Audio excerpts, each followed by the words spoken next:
everyone. Let's go back. Good day to everyone. To our committed and delightful teaching staff of Hanasor Elementary School, headed by our teacher in charge, Victoria B. Cabanyal. Ma'am, our distinguished guests will be introduced later.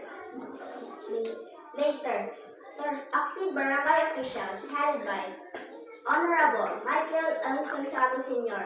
To the PTA officials, headed by PTA President, Mrs. Maria P. Ben Reyes. Proud parents and guardians, and most especially to our fellow graduates, good morning. It is my great pleasure to extend one. Pleasure.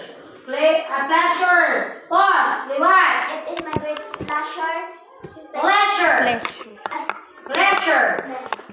Liwat. It is my great pleasure to extend one. Hindi. It is my great pamati kay Ma'am ha. It is my great pleasure to extend warm welcome. To extend warm welcome to you all.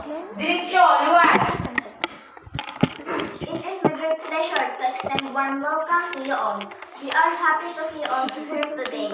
Your presence truly make this occasion special because today is a celebration of hard work, perseverance, and dreams fulfilled. This graduation ceremony marks not just the end of an academic journey, but the beginning of a new chapter filled with opportunities, challenges, and endless possibilities. We have proven that success. Faith. We have faith. We have faced lessons beyond the classroom lessons of resilience, patience, and determination. Through late nights, exam, projects, and sacrifices.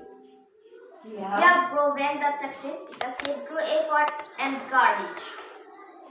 Very good. To our parents and guardians, thank you for your unwavering support and guidance. To our teachers, your dedication and passion. You have shaped not only minds, but also character. This This achievement is yours.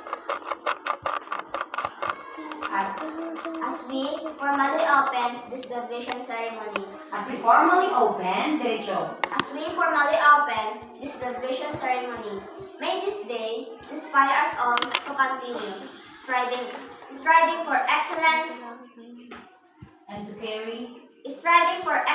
and to carry forward the values. We have learned. Values we have learned. Striving for excellence and to carry forward the values we have learned. Once again, welcome everyone, and congratulations to the class of 2026. Thank you. Thank you and A pleasant day to all. Okay, very good. Gamay na lang dito for